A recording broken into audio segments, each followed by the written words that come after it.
কবরে এসে প্রথম প্রশ্ন করবে, মুনকার নাকির যখন চলে আসবে, 40 কদম যখন আত্মীয় স্বজনরা লাশটাকে কবরের মধ্যে দিয়ে 40 কদম চলে যায়, তখনই ফেরেশতা চলে আসে। এসেই পরীক্ষা শুরু। মার রব্বুক, তোর রবের নাম কি? আমরা বলবো রব্বি আল্লাহ। দ্বিতীয় প্রশ্ন, ওমা দীনুক, তোমার ধর্মের নাম কি? আমরা কি বলবো? তৃতীয় প্রশ্ন, বিশ্বনবীর চেহারা দেখিয়ে বলা হবে, আতারিফু হাদার রাজুল, এই লোকটারে চিনো নাকি?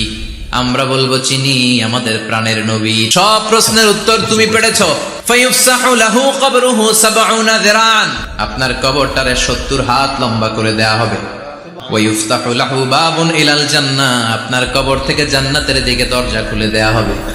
ওয়ায়ুলবাসু মিন লিবাসি আহলিল জান্নাহ, জান্নাতের 2টা রেশমি কাপড়ের পোশাক এনে আপনারে পরিয়ে দেয়া হবে।